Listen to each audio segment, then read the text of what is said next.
Halo adik-adik, sahabat belajar, jumpa lagi bersama Kak Nia dalam channel Ayo Sinaure. Masih semangat ya? Kali ini Kak Nia akan membahas tentang siklus pada perusahaan dagang.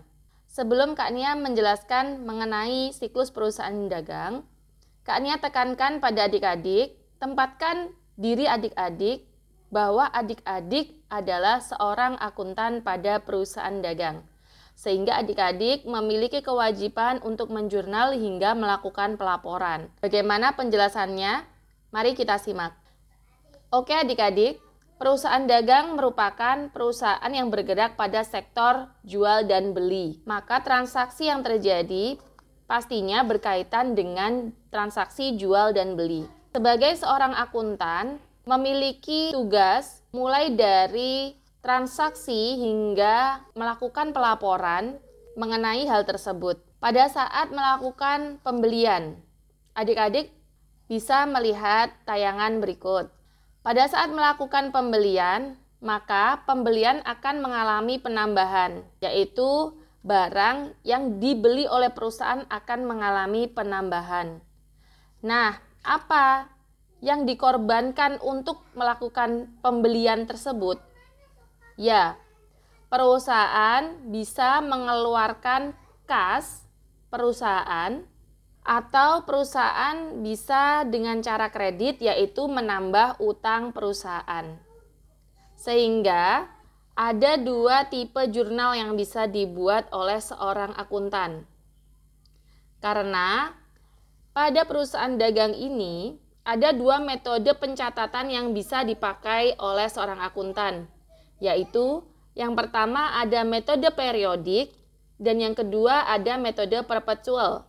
Di mana metode periodik ini biasa digunakan oleh perusahaan dengan transaksi perputaran jual dan beli yang cepat dengan nilai transaksi yang kecil. Sedangkan untuk metode perpetual digunakan oleh perusahaan yang biasanya transaksi atau perputaran transaksinya tidak terlalu cepat, namun nominal yang ditransaksikan itu besar. Oke, untuk metode periodik sendiri, bagaimana jurnal pada saat melakukan pembelian? Ya, pembelian pada kas atau utang. Senilai berapa? Misalkan di sini kita melakukan pembelian 1000 karton minuman. Maka pembelian pada kas atau hutang senilai 1000 karton minuman A. Sedangkan kalau menggunakan metode perpetual, langsung diakui sebagai persediaan. Maka pembelian yang kalau metode periodik kan diakui sebagai pembelian, itu diganti menjadi persediaan. Maka jika menggunakan metode perpetual, langsung saja persediaan pada kas atau hutang. Adik-adik paham ya mengapa kalau hutang? Tempatkan adik-adik sebagai seorang akuntan. Maka kalau adik-adik sebagai seorang akuntan, perusahaan melakukan pembelian otomatis untuk mendapatkan barang tersebut ke perusahaan, perusahaan kan harus mengeluarkan uang. Kalau mengeluarkan uang berarti uangnya berkurang, maka ada di sebelah kredit. Atau hutang yang bertambah, karena ada pembelian maka utang perusahaan akan bertambah untuk mendatangkan barang tersebut. Nah, kalau utang bertambah ada di sisi kredit. Oke, paham ya? Oke, selanjutnya Kak Nia membahas tentang transaksi penjualan. Seorang akuntan pada saat melakukan penjualan berarti perusahaan mendapatkan uang atau mendapatkan piutang. Adik-adik ngerti ya, piutang itu apa? Piutang yaitu uang yang tertunda yang ada pada buyer. Misalkan perusahaan adik-adik kan tadi sudah membeli 1000 karton minuman. Terus melakukan penjualan 500 karton pada buyer. Senilai 500 itu berarti perusahaan mendapatkan uang kan dari pembeli. Harusnya mendapatkan uang, tapi kalau misalkan penjualnya secara kredit maka mendapatkan piutang. Piutang itu utang dari perusahaan lain ke perusahaan kita. Jadi dinamakan piutang. Jadi kita yang memiliki, yang diutangi. Jadi perusahaan kita yang diutangi oleh perusahaan lain. Istilahnya seperti itu. Nah, bagaimana untuk penjurnalan yang harus dilakukan oleh seorang akuntan? Sama, untuk penjualan juga menggunakan dua metode, yaitu periodik dan perpetual. Jika periodik, langsung saja jurnalnya berarti bagaimana? Kas atau piutang pada penjualan.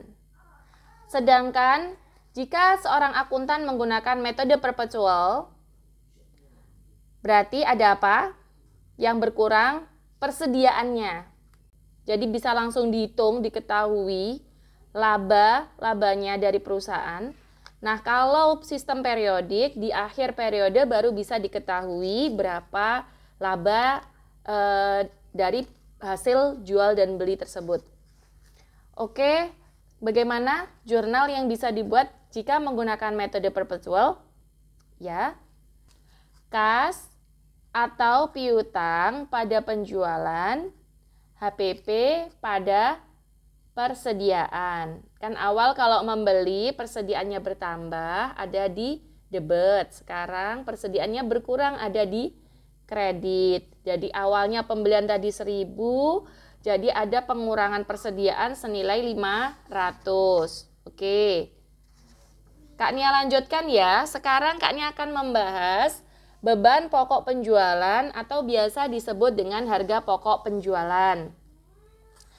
Nah, ini adalah pembeda dari perusahaan dagang dengan perusahaan jasa atau sistem pencatatan yang paling sederhana. Yang membedakan ya ada beban pokok penjualan dan ada biaya angkutnya juga. Jadi sistem pencatatan yang berbeda ya hanya itu aja. Kalau yang lain-lain misalkan pembelian perlengkapan, pembelian peralatan, ada beban gaji, pokoknya di luar dari transaksi jual dan beli semuanya sama. Paham ya adik-adik? Sekarang Kak Nia membahas tentang BPP atau HPP. BPP adalah harga beli barang-barang yang dijual selama suatu periode akuntansi. Itu pengertiannya. Jadi HPP ini adalah pembelian-pembelian yang dijual selama satu periode. Jadi gimana? Langsung aja adik-adik lihat ya di layar. HPP itu rumusnya dari persediaan awal barang dagang ditambah dengan pembelian bersih. Di mana pembelian bersih itu rumusnya pembelian dikurangi dengan potongan pembelian, dikurangi dengan retur pembelian. Di mana potongan pembelian ini biasanya diberikan oleh supplier. Terus retur pembelian, jika ada barang-barang cacat, jadi sama perusahaan diretur lagi. Itu mengurangi dari pembelian. Sehingga diketemukan pembelian bersih. Nah, setelah diketemukan pembelian bersih, persediaan awal barang dagang ditambah dengan pembelian bersih, jadinya persediaan total barang dagang. Terus baru dikurangi dengan persediaan akhir, ketemulah beban pokok penjualan. Kenapa kok dikurangi persediaan akhir? Karena persediaan akhir adalah persediaan yang masih dimiliki oleh perusahaan. Sedangkan beban pokoknya itu adalah selisih dari pembelian atau persediaan awal ditambah pembelian dikurangi dengan persediaan akhir, itu adalah beban pokoknya. Nah, apa fungsinya kita menghitung beban pokok ini? Untuk mengetahui laba perusahaan. Paham ya adik-adik? Oke, Kak Nia lanjutkan. Sekarang masuk pada beban angkut dan mekanisme pengiriman. Ada dua metode, yaitu menggunakan FOB shipping point atau menggunakan FOB destination. Di mana shipping point ini itu proses jual belinya berada pada gudang penjual. Kalau di gudang penjual berarti penyerahan hak kepemilikan atas barang tersebut dilakukan di gudang penjual. Jadi si pembeli, kalau kita kan sebagai akuntannya, berarti ada beban apa? Beban angkut yang diakui. Ya, paham ya? Nah, jurnalnya bagaimana? Pembelian ditambah ada beban angkut pada kas atau utang.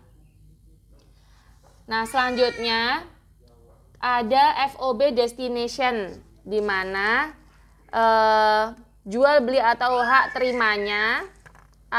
terimanya berada pada gudang pembeli. Sehingga si pembeli tidak perlu mengakui adanya beban angkut, karena beban angkut otomatis adalah tanggung jawab dari si penjual, karena si penjual kan yang mengantarkan ke gudangnya pembeli, begitu. Kalau pembeli yang mengambil ke gudang penjual, pembeli harus mencatat jurnal atau harus membayar beban angkutnya, sehingga si akuntan harus mencatat beban angkut tersebut. Paham ya adik-adik sampai sini?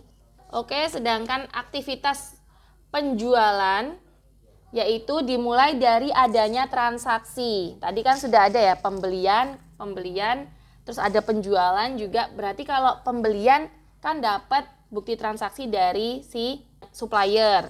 Terus kalau kita adalah penjual, maka kita yang membuat bukti transaksi. Sama rutenya. Jadi dari transaksi, terus si akuntan membuat jurnal, diposting ke buku besar, di neraca saldo, terus membuat atau menghitung HPP, selanjutnya langsung membuat laporan keuangan. Begitu adik-adik. Oke, sekian dulu ya pertemuan kita kali ini. Kalau ada kurang lebih pahamnya adik-adik, langsung saja adik-adik komen, biar Kak Nia bisa menjelaskan lebih lanjut. Next akan Kak Nia bahas tentang soal-soal pada perusahaan dagang. Sekian dulu adik-adik.